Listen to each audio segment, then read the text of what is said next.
Hi, ഞാൻ ബിന്ദു. എൻ്റെ YouTube channel chilli ജാസ്മിനിലേക്ക് എല്ലാവർക്കും സ്വാഗതം. കഴിഞ്ഞ ദിവസം നമ്മൾ പറമ്പിലെ കൃഷിക്ക് ഇതിലേ കൂടെ ഇങ്ങനെയാണ് കയറിപ്പോയത്. അങ്ങനെ കയറിപ്പോയ സമയത്ത് എൻ്റെ റോസ ചെടി കണ്ടപ്പോൾ നിങ്ങൾ എന്നോട് ചോദിച്ചിട്ടുണ്ടായിരുന്നു ഇതിനെന്ത് വളമാണ് കൊടുക്കുന്നത്, ആ വളത്തിനെക്കുറിച്ചുള്ള ഒരു വീഡിയോ ചെയ്യണമെന്ന്. പക്ഷേ ഇപ്പോൾ മഴക്കാലം ആയതുകൊണ്ട് എത്ര നല്ലതുപോലെ പൂക്കളുണ്ടായെന്ന് പറഞ്ഞാലും ആ മഴ പെയ്ത് ആ ഇതളുകളിലോട്ട് വെള്ളം വന്ന് തങ്ങി നിൽക്കുമ്പം പൂക്കളിങ്ങനെ വളഞ്ഞ് അതിനകത്തെ ഇതളുകളൊക്കെ കൊഴിഞ്ഞു പോകാനൊക്കെയുള്ള സാധ്യതയുണ്ട്. എന്നാലും നമുക്ക് ഈ മഴ കഴിയുമ്പം ഇനിയിപ്പോൾ ഓണമൊക്കെ അല്ലേ വരുന്നത്, ഓണമൊക്കെ വരുന്ന സമയത്ത് എന്തായാലും സാധാരണയുള്ള ഗതിയിൽ നല്ല വെയിലും വെളിച്ചമൊക്കെ ഉള്ളൊരു ദിവസങ്ങളായിരിക്കും ഉണ്ടായിരിക്കുന്നത്. ആ സമയത്ത് നിറയെ പൂവുകൾ കിട്ടാൻ നമ്മളിപ്പോഴേ നമ്മളുടെ ചെടിയെ ശ്രദ്ധിച്ചു തുടങ്ങണം. അപ്പം ഇവിടെ ഒരു കുറച്ച് ചൂട്, ഒരു 10-25 ചൂട് കാണുമായിരിക്കും, അത്രയും റോസകളാണ് എനിക്കുള്ളത്. അപ്പോൾ ഈ റോസ കാണിച്ചപ്പോഴാണ് ഇതിൻ്റെ പേരെന്നാണെന്നറിയാവോ എന്ന് ഞാൻ വീഡിയോയിൽ ചോദിച്ചിട്ടുണ്ടായിരുന്നേ. അപ്പോൾ എനിക്ക് നിങ്ങളതിൻ്റെ പേര് പറഞ്ഞു തന്നു, സ്നോ വൈറ്റ് വെറൈറ്റി ആണെന്ന് പറഞ്ഞേ. അപ്പോൾ ഇതേ നിൽക്കുന്ന പൂക്കളുടെ കണ്ടോ, പൂക്കളൊക്കെ കൊഴിഞ്ഞു, പക്ഷേ പൂവുണ്ടായിരുന്നതിൻ്റെ ഭാഗങ്ങളാണ് ഈ അവശേഷിച്ചിരിക്കുന്നത്. അപ്പോൾ ഇത് നമുക്ക് നോക്കിയാലറിയാം എന്തുമാത്രം പൂക്കൾ ഇതിനകത്ത് ഉണ്ടായിരുന്നു എന്ന്. റോസ നമ്മളുണ്ടല്ലോ എങ്ങനെയൊക്കെ പരിചരിച്ചു എന്ന് പറഞ്ഞാലും അതിനേക്കാൾ പ്രാധാന്യം എന്ന് പറയുന്നത് നല്ല വെയിലും വെളിച്ചവും കിട്ടുന്ന സ്ഥലത്ത് വെച്ചിട്ട് റോസ വളർത്തുക എന്നുള്ളതാണ്. അപ്പം നമുക്ക് ഇങ്ങനെ ഒരു തവണ പൂവിട്ട് പോയതിന് ശേഷം വീണ്ടും വീണ്ടും നിറയെ പൂവുകൾ വരണമെങ്കിൽ നമ്മൾ ആദ്യം ചെയ്യേണ്ടുന്ന പണിയെന്ന് പറയുന്നത് സോഫ്റ്റ് പ്രൂണിങ് ചെയ്തു കൊടുക്കണം. സോഫ്റ്റ് പ്രൂണിങ് എന്ന് പറഞ്ഞാൽ ഈ വന്നിരിക്കുന്ന പൂക്കളുണ്ടല്ലോ, ഈ പൂക്കളൊക്കെ അതിൻ്റെ ഒരു 2 ഇല താഴെയെങ്കിലും വെച്ചിട്ട് മുറിച്ച് കളയണം. അപ്പം ഞാനത് കാണിച്ചു തരാവേ. കണ്ടല്ലോ, ഇതെല്ലാം ഈ സ്നോ വൈറ്റ് വെറൈറ്റിയുടെ ഒരു പ്രത്യേകത എന്ന് പറഞ്ഞാൽ നല്ല കുലകളായിട്ടാണ് പൂക്കൾ വരുന്നത്. കണ്ടോ, ഇതിലൊരു 2 എണ്ണം ഉണ്ട്. അതുപോലെ ഇതാണെങ്കിലും ഒരു ചെറിയ കുലയായിട്ട് തന്നെയാണ് നിൽക്കുന്നത്. കണ്ടോ, എല്ലാ പൂക്കളും പൊഴിഞ്ഞു പോയിട്ടുണ്ട്. അപ്പം നമുക്ക് ഇതെല്ലാം എന്നാ നമ്മളിതിൻ്റെ പൂക്കളെ വെട്ടിക്കളയാൻ താമസിച്ചപ്പം മുകുളങ്ങൾ കയറി വരുന്നത് കണ്ടോ. അപ്പോൾ അത് അവിടെ നിന്നോട്ടെ. ഇങ്ങനെ വരുന്ന ഫ്രഷായിട്ടുള്ള മുകുളങ്ങളിലാണ് എപ്പോഴും നിറയെ പൂക്കൾ വരുന്നത്. അപ്പോൾ അല്ലാത്ത കമ്പുകളൊക്കെ ഞാൻ ഇതേപോലെ ഒന്ന് വെട്ടി വൃത്തിയാക്കിയതിന് ശേഷം ഞാൻ കാണിക്കാം. അപ്പോൾ ഒരു കാര്യമുണ്ട്, നമ്മളിങ്ങനെ വെട്ടിക്കളയുന്നത് നല്ല മൂർച്ചയുള്ള ഒരു കത്തി അല്ലെങ്കിൽ ഒരു ടൂൾ ഉപയോഗിച്ച് മാത്രമേ ചെയ്യാവുള്ളൂ. ചതഞ്ഞ് നിൽക്കാൻ പാടില്ല. അപ്പം ഞാൻ ഇതെല്ലാം വെട്ടി വൃത്തിയാക്കിയതിന് ശേഷം നിങ്ങൾക്ക് കാണിച്ചു തരാം. ഇത്രയും പൂക്കൾ വന്ന് കൊഴിഞ്ഞു പോയ തണ്ടുകളൊക്കെ ഞാൻ വെട്ടി മാറ്റിയിട്ടുണ്ട്. അപ്പോൾ ഇതിനൊരു ഷേപ്പാക്കാൻ പറ്റിയിട്ടില്ല. അപ്പം ഞാൻ ഇത് കുറച്ചും കൂടെ കൂടുതൽ മുറിച്ച് കളയുവാണേ. അങ്ങനെ നമുക്ക് ഇവരെ ഒരു ഷേപ്പാക്കി തന്നെ നിർത്താം. അപ്പോൾ ഇനി വരുന്ന മുകുളങ്ങളെല്ലാം ഒരേ ലെവലിൽ വരികയും ചെയ്യും. അപ്പോൾ ഒരേപോലെ അവർക്ക് പൂക്കളുണ്ടായി നിൽക്കുകയും ചെയ്യും. അപ്പോൾ അതിന് വേണ്ടിയിട്ടാണ് ഞാൻ ഇങ്ങനൊരു വെട്ടൽ നടത്തിയത്. കുറച്ചൊക്കെ മുകുളങ്ങളൊക്കെ വരുന്നത് തന്നെയുണ്ട്. അപ്പോൾ ഞാൻ ഇതിനെ മാറ്റി വെച്ചു. ഇതുപോലെ നമ്മളെ കമ്പുകൾ വെട്ടിയാലുടനെ, ഇതിപ്പോൾ ചെറിയ കമ്പുകളായിരുന്നല്ലോ, അപ്പോൾ അവിടേക്ക് നമ്മൾ ഏതെങ്കിലും ഒരു ഫംഗിസൈഡ് തേച്ച് കൊടുക്കണം. അപ്പം സാധാരണ ഞാനിവിടെ ഉപയോഗിക്കുന്ന ഫംഗിസൈഡ് എന്ന് പറയുന്നത് ഈ സാഫാണേ. അത് നമുക്ക് ഉപയോഗിക്കാനും എളുപ്പമാണ്, ഉപയോഗിച്ചാൽ നല്ല ഗുണവും ഉണ്ട്. പക്ഷേ ഈ കുഞ്ഞു കമ്പുകളെ തേച്ച് പിടിപ്പിക്കാനുള്ള ബുദ്ധിമുട്ടുള്ളത് കൊണ്ട് ഞാൻ സാഫ് വെള്ളത്തിൽ കലക്കിയെടുത്തിരിക്കുവാണേ. നമ്മൾ എടുക്കുന്നതെന്ന് പറഞ്ഞാൽ 2 ഗ്രാം 1 ലിറ്ററിൽ ആ ഒരു കണക്കിൽ വേണം നമ്മൾ എടുക്കാൻ. എന്നിട്ട് നമുക്ക് ചെടിയിലോട്ട് നല്ലവണ്ണം ഇങ്ങനെ സ്പ്രേ ചെയ്ത് കൊടുക്കാം. അതിപ്പം വെട്ടിയതിനും വെട്ടാത്തതിനും ഒക്കെ ചെയ്തു കൊടുക്കാം. കാരണം മഴക്കാലത്ത് എപ്പോഴും ഫംഗസ് രോഗങ്ങൾ റോസിന് വരാനുള്ള സാധ്യത വളരെ കൂടുതലാണ്. ഇനി നമ്മൾ ചെയ്യേണ്ടതെന്ന് പറഞ്ഞാൽ റോസിനൊരു വളം കൊടുക്കുകയാണ്. അപ്പോൾ റോസിൻ്റെ വളം കൊടുക്കുന്ന ഒരു രീതി എന്ന് പറഞ്ഞാൽ പറ്റുമെങ്കിൽ ഒരു 2 ആഴ്ച കൂടുമ്പം, നമുക്ക് സൗകര്യം ഉണ്ടെങ്കിൽ ഓരോ ആഴ്ച കൂടുമ്പം കുറേശ്ശെ നമുക്ക് കൊടുത്തുകൊണ്ടിരിക്കുന്നത് ഭയങ്കര നല്ലതാണ്. നല്ലവണ്ണം വളം ആവശ്യമായിട്ടുള്ള ഒരു ചെടിയാണ്. എന്നാൽ അതെല്ലാം കൂടെ കൊണ്ടുവന്ന് ചെടിയുടെ ചുവട്ടിലോട്ട് ഒരുമിച്ച് ഇടുകയും ചെയ്യരുത്. അപ്പോൾ നമ്മൾ ഈ വളം കൊടുക്കുന്നതിന് മുന്നേ ചെയ്യേണ്ട കാര്യങ്ങളെന്ന് പറഞ്ഞാൽ, ഇപ്പോൾ എത്ര നമ്മൾ നോക്കിയെന്ന് പറഞ്ഞാലും ചെടിയുടെ ചുവട്ടിലെല്ലാം ഇതുപോലത്തെ കുഞ്ഞു കാടുകളൊക്കെ വളരും. അപ്പോൾ അങ്ങനെയുള്ള കളകളെല്ലാം നമ്മൾ പറിച്ചു മാറ്റണം. അല്ലെങ്കിൽ നമ്മൾ കൊടുക്കുന്ന ചെടികൾക്ക് കൊടുക്കുന്ന വളമെല്ലാം ഇവർ എടുക്കും. അപ്പോൾ ചെടികൾക്ക് അത്രയും വളർച്ചയും പ്രയോജനവും കിട്ടത്തില്ല. അപ്പം ഞാൻ ഈ കളകളൊക്കെ പറിച്ചു മാറ്റി. ഇനി എപ്പോഴും നമ്മൾ റോസിന് വളം കൊടുക്കുന്നതിന് മുന്നേ ചുവടിളക്കി കൊടുക്കണം. ഇപ്പോൾ മഴക്കാലം ആയതുകൊണ്ട് തന്നെ ചെടിയുടെ ചുവട്ടിൽ നനവൊക്കെ ഉണ്ടായിരിക്കും, മണ്ണിന് ഇളക്കമൊക്കെ ഉണ്ടായിരിക്കും. എന്നാലും നമ്മൾ വളം ഇടുന്നതിന് മുന്നേ ഇങ്ങനെ മണ്ണിളക്കി കൊടുക്കുന്നത് നല്ലതാണ്. അപ്പോൾ ഇതെന്നാണെന്നറിയോ, നമ്മൾ ആ വേനൽക്കാലത്ത് ചെടിയുടെ ചുവട്ടിൽ തണുപ്പ് നിലനിൽക്കാൻ വേണ്ടി ഇങ്ങനെ ചെയ്തിരുന്നതാണേ. റോസിന് എപ്പോഴും ചുവട്ടിൽ നനവ് നിലനിൽക്കണം, എങ്കിൽ മാത്രമേ നന്നായിട്ട് പൂക്കളുണ്ടാകത്തുള്ളൂ. ഇപ്പം നമ്മുടെ റോസാ ചെടിയുടെ ചുവടൊക്കെ നല്ലപോലെ ഇളക്കിയിട്ടിരിക്കുവാണ്. ഇതിൻ്റെ നല്ല ആരോഗ്യത്തോടെയുള്ള വളർച്ചയ്ക്കും നിറയെ പൂവിടാനും ഏറ്റവും നല്ലതെന്ന് പറയുന്നത് കമ്പോസ്റ്റ് വളങ്ങളാണ്. കമ്പോസ്റ്റ് വളങ്ങളെന്ന് പറയുമ്പം ചാണകപ്പൊടിയോ അല്ലെങ്കിൽ മണ്ണിര കമ്പോസ്റ്റോ അല്ലെങ്കിൽ കോഴിവളവോ അങ്ങനെയുള്ള, അല്ലെങ്കിൽ നമ്മുടെ കിച്ചൺ വേസ്റ്റ് കൊണ്ട് ഉണ്ടാക്കുന്ന കമ്പോസ്റ്റോ എന്ത് വേണമെങ്കിലും ആകാം. ഞാനിപ്പോൾ ഇവിടെ എടുത്തിരിക്കുന്നത് നല്ല ഉണങ്ങി പൊടിഞ്ഞ ചാണകപ്പൊടിയാണ്. ഇതിൻ്റെ കൂടെ റോസിന് ഏറ്റവും നല്ലതെന്ന് പറയുന്നത് എല്ലുപൊടിയാണ്. പക്ഷേ ഇപ്പോൾ എല്ലുപൊടി എനിക്കിവിടെ വാങ്ങിച്ചതില്ലാത്തത് കൊണ്ട് ഞാൻ ഇതിനകത്തേക്ക് കൊടുക്കുന്നത് കൂട്ടുവളമാണ്. അപ്പം ഞാൻ കുറച്ച് കൂട്ടുവളം കൂടെ ഇതിൻ്റെ കൂടെ ഇട്ടിട്ട് നല്ല പോലെ ഇതിനെ ഇളക്കി ചേർക്കുക. അപ്പോൾ ചാണകപ്പൊടിയും കൂട്ടുവളവും കൂടെയാണ് ഈ എടുത്തു വെച്ചിരിക്കുന്നത്. അപ്പോൾ ഇത് നല്ലവണ്ണം നമ്മൾ ഇളക്കി ചേർത്തു. ഇനി ഞാൻ ചെയ്യുന്നതെന്ന് പറഞ്ഞാൽ, നമ്മൾ മണ്ണ് ഇളക്കിയിട്ടിരിക്കുവാണല്ലോ, ഇതിൻ്റെ ചുവട്ടിലേക്ക് കുറച്ച് ആ തണ്ടേ മുട്ടാതെ, ഇപ്പോൾ ഇത് ജൈവവളങ്ങളായതുകൊണ്ട് തണ്ടേ മുട്ടിയത് കൊണ്ടും കുഴപ്പമില്ല, പക്ഷേ നമ്മൾ സാധാരണയുള്ള എന്ത് വളം കൊടുത്താലും ചെടിയുടെ ചുവട്ടിലേക്ക് ചേർന്ന് കിടക്കാത്ത വിധത്തിൽ വേണം ഇട്ട് കൊടുക്കാൻ. ചാണകപ്പൊടി ആയതുകൊണ്ട് തന്നെ ഇച്ചിരി കൂടിപ്പോയാലും ഒന്നും കുഴപ്പമില്ല. കണ്ടോ, ഇങ്ങനെ നമ്മൾ വളം ഇട്ട് കൊടുത്തു.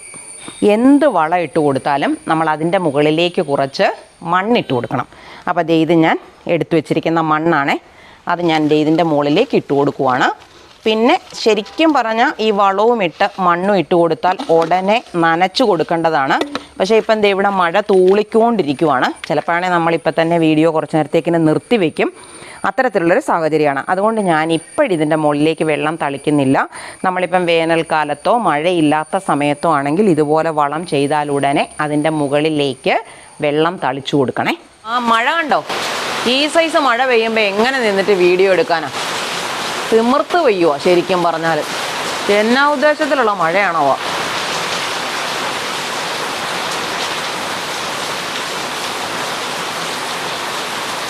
നമ്മളിത് ഇത്രയും പരിപാടി ചെയ്തപ്പം, അതായത് വളം ഇട്ടു, അതിൻ്റെ മുകളിലോട്ട് കുറച്ച് മണ്ണും ഇട്ടു. അപ്പം ഞാൻ പറഞ്ഞായിരുന്നു വെള്ളം ഒഴിക്കുന്ന കാര്യമേ. നല്ല ഇടിവെട്ട് മഴയായിരുന്നു ഒരു അരമണിക്കൂർ സമയം. നമുക്ക് വെള്ളമൊഴിക്കൽ ഒഴിവാക്കാൻ പറ്റി. അതുപോലെ തന്നെ ഞാൻ ആ മഴയുടെ ദൃശ്യം ഒന്ന് ഇതിനകത്ത് എടുത്തിട്ടിട്ടുണ്ടേ, ഒന്ന് കണ്ടു നോക്കണം. ആ മഴയുടെ ഭീകരത എന്ന് പറയുന്നത് അത് അതേപടി ഒരു അരമണിക്കൂറിലധികമാണ് തുടർച്ചയായിട്ട് പെയ്തത്. അപ്പോൾ ഇനി നമുക്ക് ബാക്കി ചെയ്യാം. അപ്പം നമ്മളിതൊക്കെ വെട്ടിയൊക്കെ നിർത്തിയിരിക്കുകയാണല്ലോ. ഒരാഴ്ച കൊണ്ട് നമുക്കിതിൽ നിറയെ പൂക്കൾ വരണം. ഇപ്പോൾ ഇനി ഓണമൊക്കെ അടുക്കാറായി. ഓണമൊക്കെ അടുക്കുന്ന സമയത്ത് നമ്മൾ മുറ്റത്ത് ഉണ്ടായ പൂക്കളൊക്കെ പറിച്ചിടുന്നതിനേക്കാളും നല്ലതാണ് നമ്മുടെ ചെടികളിലൊക്കെ നിറയെ പൂക്കൾ നല്ല ആരോഗ്യത്തോടെ സന്തോഷത്തോടെ ഉണ്ടായി നിൽക്കുന്നത് കാണുന്നത്. അപ്പോൾ അതിന് ഞാൻ പെട്ടെന്ന് പൂക്കളുണ്ടാകാൻ ഒരു കിടിലം വളം ഞാൻ ഇതിന് കൊടുക്കുന്നത് നിങ്ങൾക്ക് പറഞ്ഞു തരാവേ. ഞാൻ ഭയങ്കര രഹസ്യമായിട്ട് വെച്ചിരുന്നതാണ്. ഞാനിപ്പോൾ ആ രഹസ്യം പരസ്യമാക്കാൻ പോവുകയാണേ. കാണിച്ചു തരാം. ഇതാണ് ആ വളക്കൂട്ടെ. ഇതുണ്ടാക്കിയത് എങ്ങനെയാണെന്നറിയോ? ഇതുണ്ടോ, പഴത്തിൻ്റെ തൊലിയാണേ. നമ്മൾ പഴം തിന്നിട്ട് വെറുതെ കളയുന്ന സാധനമല്ലേ. ഈ പഴത്തിൻ്റെ തൊലി ഇതുപോലെ, പറ്റുമെങ്കിൽ കുറച്ചും കൂടെ ചെറുതാക്കി ഇട്ടു കേട്ടോ. അങ്ങനെ പഴത്തിൻ്റെ തൊലി മുറിച്ച് വെള്ളത്തിനകത്തോട്ടിട്ട്, ഇത് ഏകദേശം 1 ലിറ്റർ വെള്ളമുണ്ട്. അതിനകത്തോട്ട് ഞാനൊരു 2 ടീസ്പൂൺ തേയിലപ്പൊടി ചേർത്തിട്ടുണ്ട്. എന്നിട്ട് ഞാനിത് നല്ല പോലെ തിളപ്പിച്ച് തണുപ്പിച്ചെടുത്തതാണ്. അപ്പം ഞാൻ ഇതുപോലെ നല്ലവണ്ണം ഇതിനെ ഒന്ന് ഉടച്ചു കൊടുക്കുക. നിങ്ങൾക്ക് സൗകര്യം ഉണ്ടെങ്കിൽ മിക്സിക്കകത്ത് അടിച്ചെടുത്താലും നല്ലതാണ്. ഞാൻ ഇപ്പം ഇങ്ങനെ ഒന്ന് ഉടച്ചു കൊടുക്കുന്നു മാത്രമുള്ളേ. എന്നിട്ട് ഞാൻ കാണിച്ചു തരാം. അപ്പോൾ ഇത് ഞാൻ ഇതുപോലെ ഉടച്ചെടുത്തിട്ടുണ്ട് കൈകൊണ്ട് തന്നെ. ഇനി ഇതിനകത്തോട്ട് നമുക്ക് ഒരു സാധനം കൂടെ ചേർക്കാനുണ്ട്. ഇത് തൈരാണ്, നല്ല പുളിച്ച തൈരാണ്. അപ്പോൾ ഇത് 1 പാക്കറ്റ് തൈരുണ്ട്, അതിൻ്റെ പകുതി ഞാൻ ഇതിനകത്തേക്ക് ഒഴിക്കുക കേട്ടോ. നല്ല പോലെ പുളിച്ച തൈര് വേണം. ഇതിൻ്റെ കൂടെ നല്ല പുളിച്ച കഞ്ഞിവെള്ളമൊക്കെ കൂടെ ഉണ്ടെങ്കിൽ ചേർത്ത് കൊടുക്കാം. ഇനി ഞാൻ ഇത് നല്ലതുപോലെ മിക്സ് ചെയ്തെടുക്കുവാണേ. ഇനി ഇത് ഞാൻ ഈ ബക്കറ്റിനകത്തോട്ട് ഒഴിക്കുവാണേ. കണ്ടോ, ഇനി ഇതിൻ്റെ 5 ഇരട്ടി വെള്ളം കൂടെ ഇതിലേക്ക് ചേർക്കണം. ഇതുപോലെ നമുക്ക് ഈ വെള്ളം ഇതിനകത്തോട്ട് ചേർത്ത് കൊടുക്കാം. ഇതിനകത്ത് നിൽക്കുന്ന ലെവൽ അറിയാമല്ലോ, അതിൻ്റെ ഏകദേശം 5 ഇരട്ടി. വെള്ളം ഇച്ചിരി കൂടിപ്പോയാലും വെള്ളം ഇച്ചിരി കുറഞ്ഞു പോയാലും വലിയ കുഴപ്പമൊന്നുമില്ല. എന്നാൽ തീരെ വെള്ളം കുറഞ്ഞു പോകരുത്. ചെടിയുടെ ചുവട്ടിലോട്ട് നമ്മൾ ഒഴിക്കുമ്പോൾ ചെടിയുടെ ചുവട്ടിൽ തങ്ങി നിന്നിട്ട് എയർ സർക്കുലേഷൻ തടസ്സപ്പെടുത്തുന്ന വിധത്തിലുള്ള കൺസിസ്റ്റൻസി ഇതിന് വരരുത്. നല്ലോണം നേർത്തിരിക്കണം, എങ്കിൽ മാത്രമേ ചെടിയുടെ ചുവട്ടിൽ ഇത് പെട്ടെന്ന് വ്യാപിക്കത്തുള്ളൂ. ഇനി നമ്മളിത് ഏകദേശം 5 ഇരട്ടി വെള്ളം ചേർത്തിട്ടുണ്ട്. ഇനി ഇതുപോലെ ഇളക്കിയെടുത്ത് നമുക്ക് ചെടിയുടെ ചുവട്ടിൽ ഒഴിക്കാവേ. അപ്പം നമ്മൾ വൃത്തിയാക്കി എടുത്ത ചെടി ഇതാണ്. അപ്പം ഞാൻ അതിൻ്റെ ചോട്ടിലോട്ട് തന്നെ കൊടുക്കുക. കാരണം നല്ല ഉണങ്ങിയ ചാണകപ്പൊടിയൊക്കെയല്ലേ നമ്മളതിൻ്റെ ചോട്ടിലിട്ടിരിക്കുന്നത്. അപ്പോൾ അതിൻ്റെ ബാക്കി ഇത് കണ്ടോ, ഇതൊക്കെ ഓരോ ടൈപ്പ് ബട്ടൺ റോസ് ആണ്. ഇതും അതെ കണ്ടോ, കുലകളായിട്ടാണ് വരുന്നത്. അതിനൊക്കെ നമ്മൾ ഇത്തരത്തിലുള്ള വളമാണ് ഞാൻ ചെയ്തു കൊടുക്കുന്നത്. ഇതൊക്കെ കണ്ടോ, ഇത് നമ്മൾ കഴിഞ്ഞ ദിവസം നട്ട് പിടിപ്പിക്കുന്നതിൻ്റെ വീഡിയോ ഇട്ടിരുന്നതാണേ. അപ്പോൾ ഇതുപോലെ പൂക്കൾ വന്ന് കൊഴിഞ്ഞാൽ ഉടനെ നമ്മളതിനെ മുറിച്ച് കളയണം. ഒത്തിരി താഴ്ത്തി വെക്കാൻ നോക്കണ്ട, കാരണം ഇതിങ്ങോട്ട് മുളച്ചങ്ങോട്ട് വരുന്നല്ലേ ഉള്ളൂ. പിന്നെ ഇത് കണ്ടോ, ഇത് റോസിന് സാധാരണ വരുന്നൊരു രോഗമാണ്. ഇതുപോലെ ബ്രൗൺ നിറത്തിലും കറുപ്പ് നിറത്തിലുമുള്ള ഉള്ളിക്കുത്തുകൾ വന്ന് ഇലകൾ കൊഴിഞ്ഞു പോകും. ഞാൻ ഇതിലോട്ട് തൊട്ട ഉടനെ കണ്ടോ ഇതിങ്ങ് പോരുക, അങ്ങനെ ഇലകൾ കൊഴിഞ്ഞു പോകാറുണ്ട്. ഇതിൻ്റെ കാരണം എന്ന് പറയുന്നത് ഫംഗസ് രോഗങ്ങളാണ്. ഇതിന് ഈ മഴക്കാലത്ത് വെള്ളം ഇങ്ങനെ ഇലകളിൽ തങ്ങി നിൽക്കുന്നത് കൊണ്ടാണ് ഈ ഫംഗസ് രോഗങ്ങൾ ഇങ്ങനെ വരുന്നത്. അപ്പോൾ ഇത് വരാതിരിക്കാൻ, അല്ലെങ്കിൽ മഴക്കാലത്ത് വരും, നമ്മൾ എത്ര ശ്രദ്ധിച്ചെന്ന് പറഞ്ഞാലും മഴ ഇങ്ങനെ തുടർച്ചയായിട്ട് വീഴുമല്ലേ. അപ്പോൾ ഒരു 2 ആഴ്ച കൂടുമ്പോഴെങ്കിലും കുറച്ച് സ്യൂഡോമോണാസ് കലക്കി ചെടികളിലെല്ലാം വീഴത്തക്ക രീതിയിൽ ചുവട്ടിൽ ഒഴിച്ചു കൊടുക്കുക. നല്ലൊരു പരിധി വരെ നമുക്ക് ഈ രോഗത്തിനെ നിയന്ത്രിക്കുകയും ചെയ്യാം. ഇതുവഴിയുള്ള ചെടികൾ കണ്ടോ ഇതുപോലെ ഇങ്ങനെ പൊഴിഞ്ഞു പോരുകയാണ് ചെയ്യുന്നത്. ചെടി നഷ്ടപ്പെട്ടു പോകുന്നതിനെ നമുക്ക് തടയാം. ഇനി നമ്മൾ ഇതൊക്കെ ചെയ്തെന്ന് പറഞ്ഞാലും റോസകൾക്ക് പെട്ടെന്ന് രോഗങ്ങൾ വരികയും കീടങ്ങൾ പിടിക്കുകയും മുരടിപ്പ് പിടിക്കുകയും ഒക്കെ ചെയ്യുന്ന ഒരു ചെടിയാണ്. അപ്പോൾ നമ്മൾ ഉദ്ദേശിക്കുന്ന തരത്തിൽ റോസകൾ എപ്പോഴും നിറയെ പൂക്കളുമായിട്ട് നിൽക്കണം എന്നുണ്ടെങ്കിൽ നമ്മൾ എല്ലാ ആഴ്ചയും ഒരു മടിയും വിചാരിക്കാതെ എന്തെങ്കിലും തരത്തിലുള്ള കീടനാശിനികൾ, ജൈവ കീടനാശിനികൾ ഉപയോഗിക്കണം. ഞാൻ സാധാരണ ഉപയോഗിക്കുന്നത് വേപ്പെണ്ണയും സോപ്പും സോഡാപ്പൊടിയും മിക്സ് ചെയ്തിട്ടുണ്ടാക്കുന്ന ഒരു കീടനാശിനിയാണ് സ്പ്രേ ചെയ്ത് കൊടുക്കുന്നത്. അത് ഇലകളിലും തണ്ടിലും ഒക്കെ വീഴത്തക്ക രീതിയിൽ നല്ലവണ്ണം സ്പ്രേ ചെയ്ത് കൊടുത്താൽ നല്ലൊരു പരിധി വരെ നമുക്ക് രോഗങ്ങളെയും കീടങ്ങളെയും അകറ്റി നിർത്തിക്കൊണ്ട് നമ്മളുടെ മുറ്റത്തുള്ള റോസ മുഴുവനും നിറയെ പൂവിട്ട് നിൽക്കാനുള്ള ഒരവസരം ഉണ്ടാക്കി കൊടുക്കാനായിട്ട് പറ്റും. അപ്പോൾ എല്ലാവരും ഇത് ചെയ്തു നോക്കണം. പിന്നെ ഒരു കാര്യം കൂടെ ഓർത്തോണേ, ഈ മഴക്കാലം എന്ന് പറഞ്ഞാൽ റോസയ്ക്ക് നല്ല ഇഷ്ടമുള്ള സമയമാണ്. നല്ലോണം പൂക്കളുണ്ടാകും.